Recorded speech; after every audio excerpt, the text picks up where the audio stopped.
اور اہل کے اندر فرق، آل نبی اور آل محمد اور اہل بیت رسول صلی اللہ علیہ وسلم، اس میں فرق یہ ہے کہ اہل سے مراد یہ ہے کہ جو خصوصی طور پر اپنے گھر والے ہوں، اہل و عیال، بیوی بچے اس میں شامل ہیں، اولاد اور احفاد، نواسے نواسیاں، وہ بھی اس کے اندر شامل اور داخل ہیں۔ چنانچہ یہی وجہ ہے کہ ہم اہل سنت کا یہ موقف ہے کہ حضور نبی رحمت صلی اللہ علیہ وسلم کی ازواج مطہرات اور تمام بیٹیاں اور نواسے اور نواسیاں، آپ صلی اللہ علیہ وسلم کے 5 نواسے ہیں، 4 بیٹیاں ہیں، 13 آپ صلی اللہ علیہ وسلم کی بیویاں ہیں، اور آپ صلی اللہ علیہ وسلم کی 3 نواسیاں ہیں، یہ سب کے سب اہل بیت کے اندر شامل ہیں۔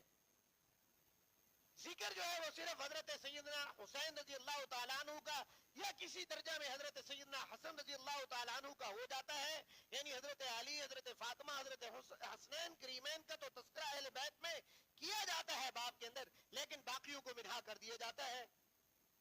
باقی امہات المومنین کا اور بنات الرسول صلی اللہ علیہ وسلم کا اور نواسے اور نواسیوں کا تذکرہ نہیں ہوتا کہ حضرت سیدنا علی بن ابی العاص رضی اللہ تعالیٰ عنہ بھی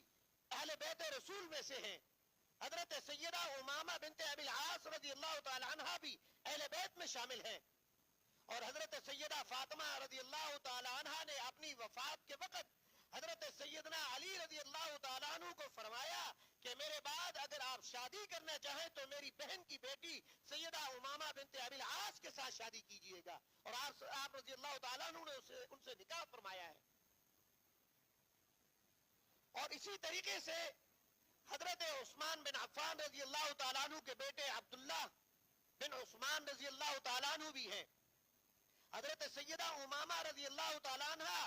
بچپن کے اندر آپ صلی اللہ علیہ وسلم حالت نماز میں ہوتے تو آپ صلی اللہ علیہ وسلم کے کاندھوں پہ سوار ہو جاتی، آپ صلی اللہ علیہ وسلم کی گود میں کھیلا کرتی، اور فتح مکہ کے موقع پر حضرت سیدنا علی ابن ابی العاص رضی اللہ تعالیٰ عنہ جو ہے وہ حضور صلی اللہ علیہ وسلم کے ساتھ سواری پر سوار تھے۔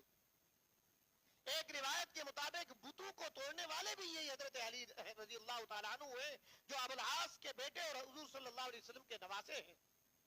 حضرت سیدہ زینب رضی اللہ تعالی عنہ آپ صلی اللہ علیہ وسلم کے گھر میں رہا کرتی تھی، آپ کے خامن شہید ہو گئے تھے، مفلوق الحالی کی غربت کی وجہ سے آپ صلی اللہ علیہ وسلم کے کاشان نبوت میں ان کی اولاد نے پرورش پائی ہے۔